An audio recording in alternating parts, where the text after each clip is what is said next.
किसी के भी मन की बात जानने के 3 तरीके होते हैं। ये 3 तरीके बड़े सिंपल हैं। आप इन 3 तरीकों को सही तरीके से समझ लेते हो तो आप किसी के भी मन की बात जान सकते हो। तो आइए जानते हैं छोटी सी बोध कहानी के माध्यम से कि आप किसी के भी मन की बात कैसे जान पाओगे। तो चलिए कहानी शुरू करते हैं। एक बार की बात है, एक गांव में 2 भाई रहा करते थे। बड़ा भाई अंधा था और छोटे भाई ने एक दिन सोचा कि खेत में बहुत ज़्यादा जानवर आते हैं और फसल को नुकसान कर देते हैं। बड़ा भाई अंधा है, गांव में बैठा ही रहता है, क्या करता है, इसको खेत में बैठा देता हूँ। वो एक छोटी सी झोंपड़ी बनाता है और अपने अंधे भाई को खेत में ही बैठा देता है और कहता है कि यदि कोई जानवर की आहट आए तो वहाँ पर चिल्लाना शुरू कर देना ताकि वो जानवर हमारे खेत से भाग जाए और हमारी फसल को कम नुकसान होगा। अब बड़ा भाई भी अपने छोटे भाई की बात मानकर वहीं खेत में रहना शुरू हो गया। वहाँ रहते उसको काफ़ी दिन हो गए। एक दिन उसके खेत में एक हिरन भागता हुआ आया और वो खेत की बाड़ को तोड़कर वहाँ से भाग गया। तभी उसका पीछा करते करते एक राजा आया और वो राजा उस अंधे आदमी से पूछता है कि भाई, मैं एक जानवर का पीछा कर रहा था, क्या तुमने किसी जानवर को देखा है?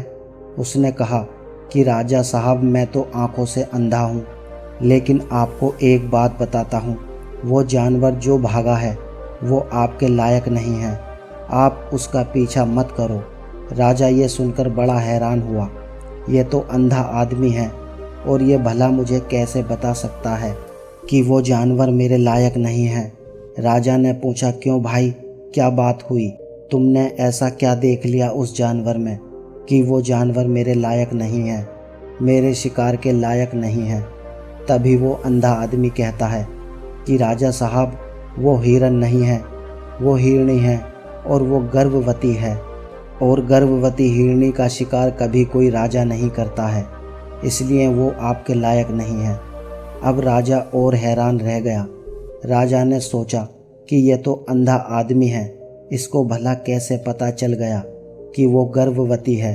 राजा ने उस अंधे आदमी को कुछ भी नहीं कहा और अपने सेनापति को कहा कि किसी भी हालत में जो हिरण भागा है उसको पकड़ना ही होगा, और वो भी जिंदा, क्योंकि मुझे पता लगाना है कि वो गर्भवती है या नहीं, क्योंकि ये अंधा आदमी बड़े विश्वास के साथ ये बात कह रहा है कि वो एक गर्भवती हिरनी थी और वो हमारा शिकार नहीं है, क्योंकि यदि वो सच में गर्भवती हिरनी है तो हमारा शिकार नहीं है, क्योंकि हम तो हिरन का पीछा कर रहे थे। तभी वो सेनापति वहाँ से जाता है और उस हिरनी का पता लगाता है। थोड़ी देर बाद जब सेनापति वापस आता है तो राजा से कहता है कि राजा साहब, बात बिल्कुल सही है, वो एक हिरनी थी और वो गर्भवती थी। अब राजा ने सोचा कि भला इस अंधे आदमी को कैसे पता चला कि वो हिरनी थी और वो गर्भवती थी। ये तो अंधा है, और यदि कोई आदमी अंधा भी नहीं होता है तो भी उसको कैसे पता चल जाता है कि वो हिरनी गर्भवती है।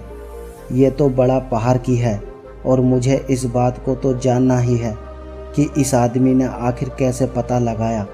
तभी वो राजा उस अंधे आदमी के पास जाता है और कहता है, भाई, मैं तुमसे एक बात पूछता हूँ, तुमको कैसे पता चला कि वो हिरनी गर्भवती है? क्योंकि तुम तो अंधे हो, तुम्हें तो ये भी नहीं पता चलेगा कि कोई जानवर तुम्हारे खेत में आया है, वो हिरन है या कोई दूसरा जानवर, लेकिन तुमने तो ये भी पता कर दिया कि वो हिरनी है और वो गर्भवती है, तुमको कैसे पता चला? तभी वो अंधा आदमी कहता है, राजा साहब, जब आप उस हिरनी का पीछा कर रहे थे तो वो भागती हुई मेरे खेत में आई। मेरे खेत में की जो बाड़ है वो इतनी ऊंची नहीं है, बहुत छोटी सी है। यदि कोई हिरण होता तो उसको फांद कर चला जाता, लेकिन वो जो हिरनी थी वो बाड़ को तोड़कर भागी, क्योंकि यदि वो कूद कर जाती तो उसके बच्चे को या उसको नुकसान हो सकता था, और इसी बात पर मैंने पता लगा लिया कि वो गर्भवती थी, इसलिए वो हिरनी बाड़ तोड़कर वहाँ से निकल गई तभी राजा को समझ आया कि यह आदमी भले अंधा है, लेकिन यह तो बड़ा ज्ञानी है, इस आदमी से कुछ काम निकलवाना चाहिए। तभी वो राजा वहाँ से अपने नगर चला जाता है। 2-4 दिन निकलने के बाद वो अपने सेनापति को भेजता है कि उस अंधे आदमी को अपने राज्य में लेकर आओ। तभी वो सेनापति आता है और उस अंधे आदमी को राजा के राजमहल में चलने के लिए कहता है। अंधे आदमी को पता था कि राजा जरूर कुछ ना कुछ ऐसा काम मुझे देगा जो मुझे राजा पक्का मुसीबत में डालेगा, लेकिन राजा साहब का ऑर्डर था, इसलिए उसको महल जाना ही था। वो अंधा आदमी और सेनापति दोनों राजा के महल चल दिए। जब वो महल गया तो महल जाते ही राजा साहब ने एक सवाल पूछा कि आप तो बड़े ज्ञानी हैं और बड़े पहाड़ की हैं, आपको किसी भी बात का पता लगाने में ज़्यादा टाइम नहीं लगता, तुम मुझे ये बताओ कि मेरी पत्नी पतिव्रता है या नहीं। तभी वो अंधा आदमी कहता है कि राजा साहब जाने दीजिए, इन बातों पर कुछ भी नहीं रखा, आपकी शादी को इतने साल हो गए और अब आपको इस बात को जानना है। राजा ने कहा, नहीं, मुझे इस बात को जानना है और तुम मुझे बताओ, नहीं तो तुम्हें सज़ा मिलेगी। लेकिन वो अंधा आदमी कहता है, राजा साहब ठीक है, लेकिन उसके लिए आपको एक काम करना होगा, आपकी पत्नी को मेरे साथ कमरे में अकेले छोड़ना होगा। तभी वो राजा इस बात पर हामी भर लेता है और अपनी पत्नी को और उस अंधे आदमी को एक कमरे में छोड़ देता है। तभी वो अंधा आदमी राजा की पत्नी को कहता है, आप मेरी एक उंगली को पकड़िए।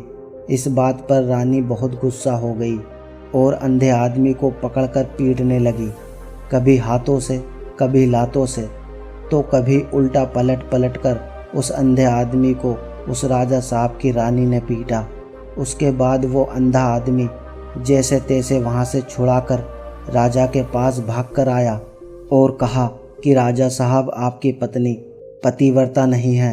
इस बात पर राजा बहुत हैरान हुआ और राजा अपनी तलवार निकालता है और सीधा अपनी रानी के पास जाता है और कहता है, रानी, मैं तुमसे जो सवाल पूछ रहा हूँ उसका सच सच जवाब देना, और यदि तुमने झूठ कहा तो मैं तुम्हारा सर कलम कर दूंगा। राजा पूछता है कि तुम मुझे बताओ कि तुम पतिव्रता हो या नहीं। तभी वो रानी कहती है कि राजा साहब भले मुझे मार देना, लेकिन मैं पतिव्रता नहीं हूँ। अब राजा अपने मन में एक तरफ से खुश भी हुआ जो अंधे आदमी की वो बात सच निकली, और वो राजा उस अंधे आदमी के पास आता है और आकर उस अंधे आदमी से पूछता है कि भाई, तुम्हें कैसे पता चला कि मेरी पत्नी पतिव्रता नहीं है। तभी वो अंधा आदमी कहता है, देखिए राजा साहब, मैंने आपकी पत्नी को सिर्फ इतना सा कहा कि आप मेरी एक उंगली पकड़ लीजिए, और इस बात पर आपकी पत्नी इतना गुस्सा हो गई कि मुझे लात घूंसों से पीटा। अब जरा आप सोचिए, मैंने तो सिर्फ उंगली पकड़ने के लिए कहा था, भला कोई औरत पराये मर्द को कैसे छू सकती है। और इसी के चलते उन्होंने मुझे पीटा। लेकिन जब उन्होंने मुझे पीटा तो वो तो हाथ पैर सब कुछ मेरे ऊपर लगा दिए, वो भी तो छूना ही हुआ, क्योंकि पतिव्रता नारी कभी भी पराये मर्द को छुएगी नहीं। और यदि मैंने उंगली पकड़ने के लिए कहा तो आपकी पत्नी को मना कर देना था, लेकिन उन्होंने मुझे पीटना शुरू कर दिया और मेरे पूरे शरीर को छू लिया। अब आप ही बताइए कि वो नारी कैसे पतिव्रता हो सकती है। उसके बाद राजा ने कहा कि सच में कोई ज्ञानी आदमी हो तो तेरे जैसा हो। उसके बाद राजा कहता है कि मेरा एक सवाल का जवाब और दे दो, उसके बाद मैं तुम्हें जाने दूंगा। और वो राजा कहता है कि मुझे ये बताओ कि क्या मैं सच में अपने पिताजी का बेटा हूँ या फिर किसी और का। वो आदमी कहता है, राजा साहब, इस बात से आपको क्या लेना देना, आप किसी के भी औलाद हो, लेकिन हो तो इस नगर के राजा। राजा ने कहा, नहीं, पूरी ज़िंदगी मेरे दिल के अंदर ये बात अटकी रहेगी, इसलिए मुझे इसका जवाब दे दो, इसके बाद तुम भले ही चले जाना। उसके बाद वो अंधा आदमी कहता है, राजा साहब, आपकी माँ के पास भी जाने की ज़रूरत नहीं पड़ेगी, मैं आपको उसका जवाब यहीं पर दे दूंगा। बस आप वादा करो कि आप गुस्सा नहीं करोगे। राजा ने कहा, नहीं, मैं गुस्सा नहीं करूंगा। जो भी सही बात हो वो तुम मुझे बताओ। उसके बाद वो अंधा आदमी कहता है, राजा साहब, आप हो तो अपने पिता के ही पुत्र, लेकिन आपके ऊपर एक कंजूस सेठ की छाया पड़ी हुई है। उसके बाद राजा और गुस्सा हो गया और तलवार निकालकर अपनी माँ के पास जाता है और कहता है, माँ, जो भी बात हो मुझे सच सच बताना। यदि सच नहीं बताया तो मैं आपके सामने ही पर आत्महत्या कर लूँगा। मुझे ये बात बताओ कि क्या मैं सच में अपने पिता का पुत्र हूँ। उसके बाद माँ कहती है कि बेटा, तू है तो अपने पिता का ही पुत्र, लेकिन तुम्हारे ऊपर एक कंजूस सेठ की छाया पड़ी हुई है। मैं एक बार नहाने के बाद अपना मुंह कांच में देख रही थी, तभी मुझे कांच के अंदर से पीछे से एक कंजूस सेठ नज़र आ जाता है और उसी की छाया तुम्हारे ऊपर पड़ गई। उसके बाद वो राजा अंधे आदमी के पास आता है और कहता है कि मुझे इस बात का जवाब दो कि तुम्हें कैसे पता चला कि मेरे ऊपर एक कंजूस आदमी की छाया पड़ी हुई है।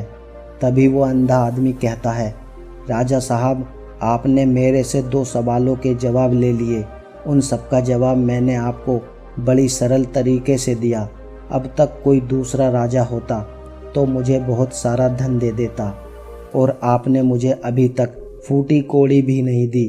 और इसी बात पर मैंने पता लगा लिया कि आप बहुत कंजूस हो। तभी वो राजा मुस्कुराने लगता है और कहता है कि आप जो भी मांगोगे वो मैं आपको दे दूंगा, लेकिन मुझे ये बात बताओ कि तुम्हें कैसे पता चल जाता है कि कोई बात सही है या गलत है। तुम किसी भी सवाल का जवाब कैसे ढूंढते हो। तभी वो अंधा आदमी कहता है, राजा साहब, मैं तो वैसे अंधा हूँ। यदि मेरी आंखें होती तो मैं किसी के भी मन की बात भी जान सकता हूँ।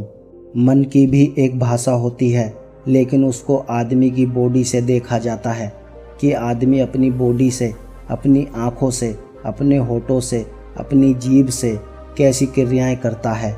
उसके आधार पर हम किसी के भी मन की बात जान सकते हैं, लेकिन मैं ये सब नहीं देख सकता, इसलिए मैं क्रिया से देखता हूँ। यदि मुझे कोई बात जाननी हो तो अगले आदमी को कुछ काम देना पड़ता है, और वो आदमी कैसे काम करता है, किस तरीके से करता है, उसके आधार पर उसका पता लगा लेता हूँ कि उस आदमी के मन में क्या चल रहा है।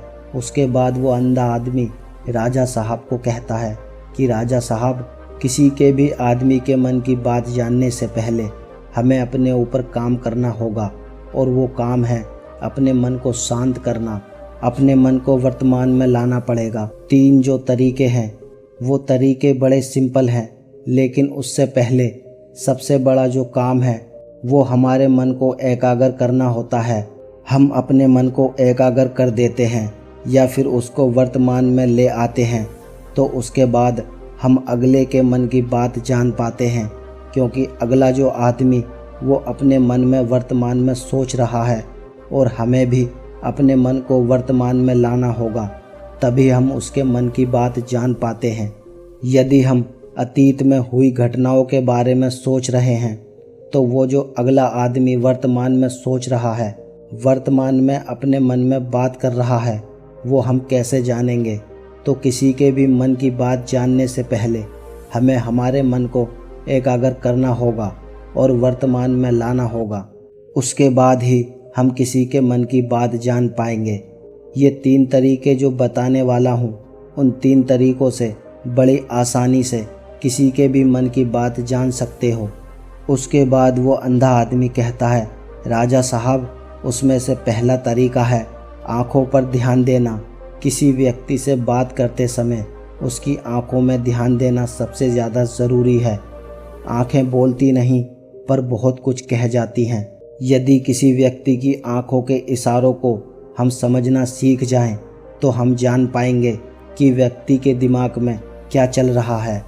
मेरे पास तो आँखें नहीं हैं, लेकिन मैंने अपने गुरु से विद्या सीख रखी है। बहुत साल पहले मेरे पास आँखें थीं, उनसे मैं लोगों के मन की बात अपनी आँखों से ही जान पाता था। आपको किसी के आदमी की आंखों के अंदर बहुत सी बातों को गौर करना होगा, जैसे कि वो कैसे आंखों को झपका रहा है, वो किधर देख रहा है, यदि उसकी आंखें इधर उधर घूम रही हैं, जैसे कि जब आप बात कर रहे हो तो वो आंखों को किस तरफ मोड़ रहा है, ऊपर मोड़ रहा है, नीचे मोड़ रहा है या आसपास में मोड़ रहा है, या उसकी आंखें खुश नज़र आ रही हैं या फिर उसकी आंखें निराश नज़र आ रही हैं। जैसे कि एक चोर होता है, उसकी आंखों में जब हम देखते हैं तो हमें पता चल जाता है कि अगले आदमी ने कोई गलती की है। उसी तरीके से जैसे कि कुछ चालाक आदमी होता है, उसकी आंखें भी एक अलग तरीके की होती हैं। जब आप उसकी आंखों में देखना शुरू करेंगे तो आपको पता चलेगा कि उसकी आंखों की एक भाषा होती है। जैसे कि एक सिंपल सा तरीका है, यदि किसी आदमी को ये पता लगाना है कि वो आदमी झूठ बोल रहा है या नहीं, तो उसकी आंखों पर ध्यान देना।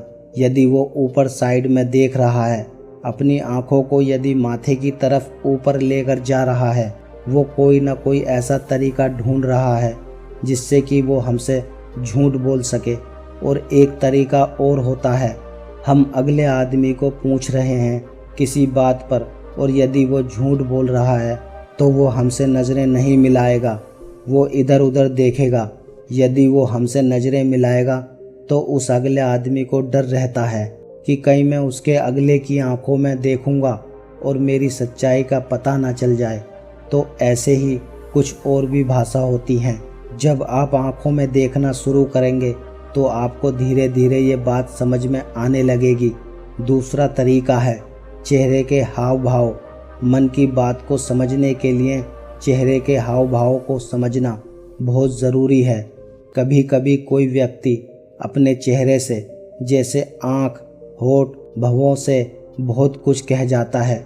यदि आप किसी व्यक्ति के चेहरे में गौर करेंगे तो आप आसानी से समझ पाएंगे कि ये व्यक्ति निराश है या उदास है, या फिर खुद से वो अपने अंदर क्या फील कर रहा है। उसका चेहरा बोलता है, चाहे इंसान जुबान से कुछ बोले या ना बोले, लेकिन उसका चेहरा सब कुछ बता देता है। जैसे कि यदि 10-15 आदमी खड़े हों और वहाँ पर पुलिस आ जाती है, तो जो चोर होता है वो अपने आप उसके चेहरे से पता चल जाएगा कि ये चोर है। उसका चेहरा उतर जाएगा और निराश हो जाएगा। वो इधर उधर देखना शुरू कर देगा, उसका गला सूखना शुरू हो जाएगा, वो साफ तरीके से बोल भी नहीं पाएगा। तो ऐसे कुछ तरीके होते हैं, उनको हमें समझना होता है। आपने कभी ध्यान दिया होगा कि यदि कोई आदमी हमसे झूठ बोलता है तो उसका गला सूखना शुरू हो जाता है। वो बार बार अपने गले को गीला करता रहेगा या वो पानी पीने लगेगा तो झूठ बोलता है। उसके कुछ चेहरे पर हाव भाव आ जाते हैं। तो इसी तरीके से हमें आदमी के चेहरे को पढ़ना होता है कि उसकी भौहें क्या कर रही हैं, उसकी आंखें क्या कर रही हैं जब हम उससे बात कर रहे हैं। और तीसरा तरीका होता है हाथ के इशारे और बॉडी लैंग्वेज को समझें। मन की बात को समझने के लिए हाथों के इशारे और बॉडी लैंग्वेज को समझना बहुत ज़रूरी है, क्योंकि व्यक्ति जब भी बात करता है तो अपने हाथों को ज़रूर हिलाता है। हाथों के साथ साथ व्यक्ति अपने शरीर से भी इशारे करता है। हाथों और शरीर के इशारों से हम समझ सकते हैं कि सामने वाला व्यक्ति हमारी बातों पर कितना ध्यान दे रहा है और उसके मन में क्या चल रहा है। बॉडी लैंग्वेज को देखने के लिए उसके हाथ मटकाने, शरीर मटकाने, झुकने, बैठने, मोड़ने, बार बार हाथ चेहरे पर लाने, हाथों को एक दूसरे से मसलने, ऐसी बहुत सी क्रियाएं होती हैं, उस पर हमें ध्यान देना होता है। मन की बात को समझने के लिए हमें बॉडी लैंग्वेज को समझना पड़ता है। यदि इन 3 तरीकों को सही तरीके से ध्यान देकर ये तीनों तरीके समझ लेते हैं तो हम बहुत ही जल्दी आदमी के मन की बात समझ लेते हैं, क्योंकि आदमी के हाव भाव जो मन की बातें होती हैं वो सीधी आदमी की बॉडी पर दिखती हैं, आँखों में दिखती हैं, चेहरे पर दिखती हैं, उसकी बॉडी पर दिखती हैं। तो उससे हम समझ लेते हैं। बस हमें बॉडी लैंग्वेज की भाषा आनी चाहिए, उसके बाद हम बड़ी जल्दी आदमी के मन की बात को जान सकते हैं, लेकिन उससे पहले हमें हमारे मन को एकाग्र करना होगा, पूरी तरीके से शांत करना होगा, उसे वर्तमान में लाना होगा।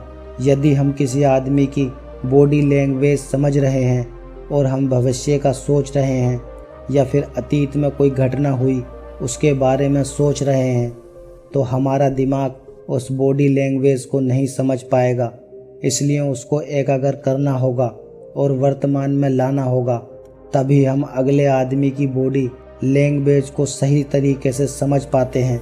बहुत लोग जो दूसरे के मन की बात जानते हैं वो बस यही करते हैं, अपने मन को एकाग्र करते हैं, उसके बाद अगले आदमी की आंखें, चेहरे और उसकी बॉडी लैंग्वेज को समझते हैं।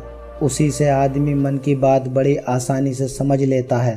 तो दोस्तों, कैसी लगी ये कहानी आपको कमेंट सेक्शन में ज़रूर बताना, और अच्छी लगी हो तो इस चैनल को सब्सक्राइब करके नोटिफिकेशन को ज़रूर प्रेस कर देना।